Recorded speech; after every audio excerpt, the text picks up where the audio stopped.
Toastmasters. Have you ever been to a major sporting event? Yes. Yeah. Ever seen a major sporting event on TV? Yeah. Yes. Yeah. Did you feel this almost electric surge of pride when your team scored a goal or hit a six or ran fast? Absolutely. I've been there. Yeah. Up until my son was born, 2003 Penrith Finals, Penrith Panthers NRL Grand Final was the happiest day of my life. You know, I felt that lump in my throat. I felt that irrational joy that someone from the same patch of land where I grew up, or the country that I grew up in, kind of hits the ball much further than the other guy. I felt that surge of pride when the guy that holds the same passport as me swims faster than the guy that holds a different passport. It feels good. It feels important.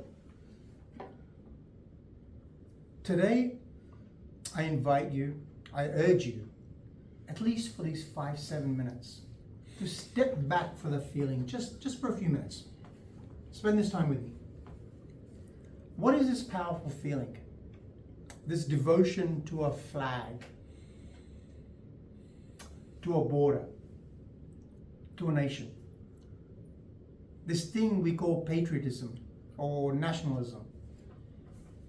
Maybe in its most fervent forms, it's maybe a bit of a flawed concept.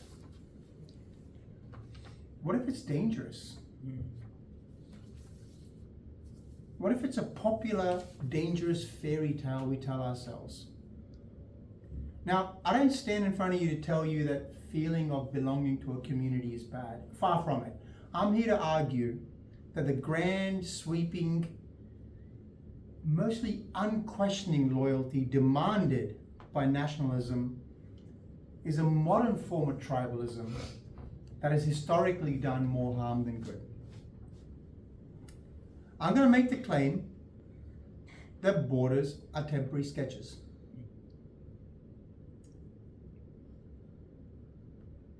I'm going to make the claim that genius has no borders. How this us versus them mentality is just our old tribal instincts in a fancy new suit, and there is tragic cost to this grand illusion. Let's start with these borders, maps. These borders we hold so dear. We are preparing to fight for it with our own blood. They seem so solid, don't they? They seem so ever present. They seem carved in stone, defended by armies. History tells us a different tale. Think about it. The Roman Empire, the mighty Roman Empire, it's gone. The Austro-Hungarian Empire, for more recent time, gone. Where is it now? Even here in Southeast Asia, political boundaries have shifted like desert sands over centuries. You know, countries appear, they disappear, they merge with surprising regularity.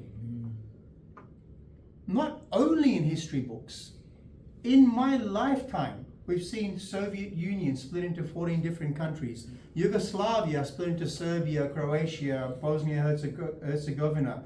We've seen South Vietnam and North Vietnam join to form Vietnam. We've seen East Germany and West Germany break the wall and form to make one country.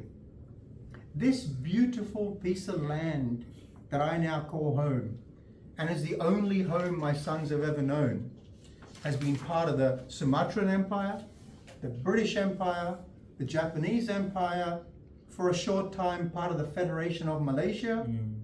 This is all in maybe 3 lifetimes. If you consider an 80-year-old person talking to a 10-year-old person, this is 3 people ago. All of this has happened. These borders we're so willing to fight for, and often die for, are the results of what? They're results of wars. They're the results of a treaty somewhere, maybe a royal marriage, sometimes just a colonial administrator who's got a pen but not much knowledge of the geography. They're like chalks in a schoolyard, constantly redrawn by bigger kids, sometimes erased by rain of time. So I ask you to pledge undying, unquestioning allegiance to a geographical area.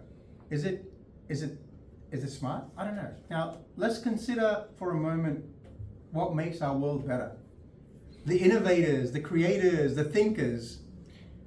When you came into that room, you turned on the light. Did you silently thank the English because Michael Faraday did a lot of work on electromagnetism? Did you thank the Serbians because Nikola Tesla was born over there? Yeah. Did you thank the Americans because Nikola Tesla did a lot of his work on AC over there? When you go to your doctor and you need, medicine, do you thank Ibn Sina, whose canon of medicine founded the basis of medicine for several centuries? Do you thank the French for Marie Curie because you've had a PET scan or you've had an X-ray? When you get treated for malaria, do you thank China because 2UU gave us a Nobel Prize-winning discovery that has saved millions of lives? When you need antibiotics, do you thank the Scots because Alexander Fleming discovered penicillin? Every convenience that we hold today, from the iPhone in your hands to the MRT that you just took, to the flight that you catch somewhere, is because of genius not respecting boundaries, and genius wearing a flag, citizen of the world flag. The problems we have today, they're not going to be solved because one nation shakes their flag a little bit harder than the next nation. They are going to truly need the world to come together to solve global poverty, to solve climate change, to solve a whole bunch of other issues.